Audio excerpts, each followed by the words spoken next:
After weeks of nationwide protests following the death of George Floyd, Democrats in the U.S. House are set to pass a comprehensive police reform bill later tonight. Lisa Desjardins has more.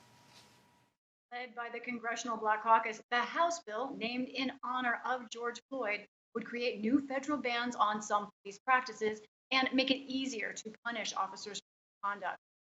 Tonight's vote comes after a day of Democrats, after the day after the Democrats blocked a Republican-led police reform bill from passing the Senate. The Democrats' Justice and Policing Act would ban police chokeholds federally. It would also ban no-knock warrants in federal drug cases. And again, it would make it easier to punish and prosecute police conduct. Joining me now to discuss the House effort is Congresswoman Karen Bass.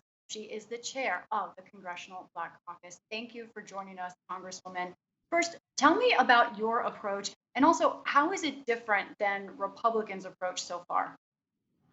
Well, actually, if you're going to talk about Republican approach, you probably are referring to Senator Scott's bill.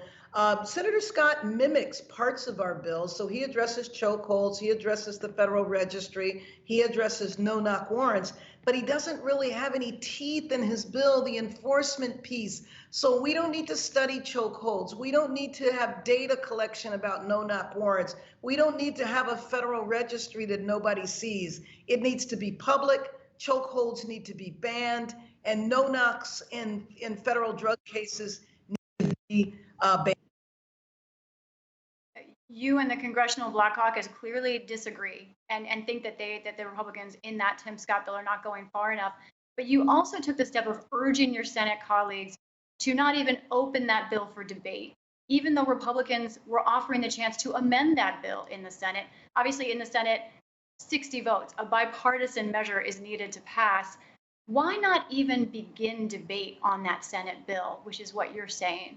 Well, let me be clear. That's the process in the Senate. And so our focus is on the House. What we issued was a statement in support of our two senators, which is Senator Harris and Senator Booker. You know, they offered the same bill that we had in the House. But, you know, this is just the sausage making. It's part of the process. And so we're going to pass the bill out of the House in the next couple of hours, and negotiations will begin. I've had several discussions with Senator Scott. I plan to call him later tonight. I'm talking to my Republican colleagues. I will tell you what is interesting, and the reason why I'm hopeful is that my Republican colleagues over here in the House who are opposed to the bill, in the debate, they talked about everything under the sun except for the bill, which makes me feel like there are grounds for us to come together. Sometimes this is just how the process works. Now, I will tell you, this is hyperspeed for Congress. George Floyd was killed 30 days ago. And so for us to come up with a comprehensive piece of legislation in 30 days, if we had started with negotiation instead of moving forward with a clear signal as to what we believe should be done to lead to transformative change, there's no way we would be voting on anything now. And so the process will continue, negotiations will begin, and I believe that we will be able to deliver for the American people a bill on President Trump's desk. Let me follow up on that. You calling Senator Scott tonight. You know, Senator Lindsey Graham, his Republican colleague, said today he thinks this issue is essentially dead in the Senate.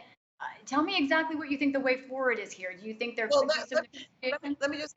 Let me just tell you, he's the last one that should say he thinks the bill is dead. He's up in a tough reelection with an incredible African-American candidate. So I think what is happening is posturing, political posturing. I think that's all that is.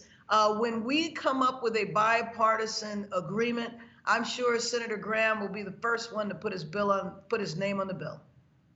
I want to talk about one of the toughest issues that you face going ahead. That's police immunity, the idea that courts have essentially kept police officers immune from lawsuits for anything that happens on the job. Your bill would change that. Some Republicans say that's dangerous because it would discourage people from becoming police officers and harm families.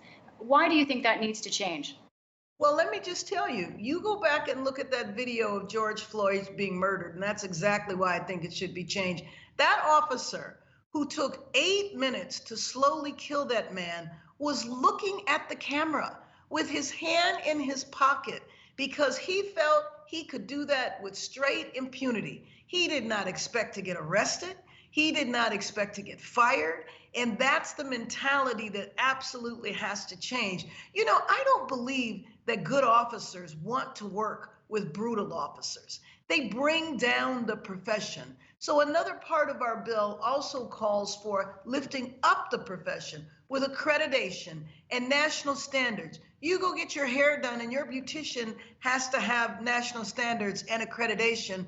Why wouldn't the profession that has the power to kill have national standards? We have 18,000 police departments in the country, and we essentially have 18,000 ways of providing policing.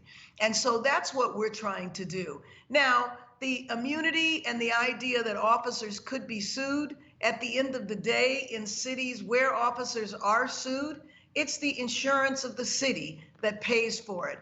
But we have to be able to prosecute officers. So in addition to removing qualified immunity from police officers, we also lower the standard in which you can charge an officer. Right now, it has to be willful intent, meaning we have to get inside the mind of an officer.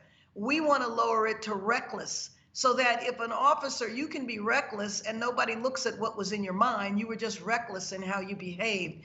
These are tools that we have to have in order to change the culture of policing in the United States. And quickly, one quick question. You're under consideration, I understand, to be a potential vice presidential running mate with Joe Biden. Do you care to comment on that?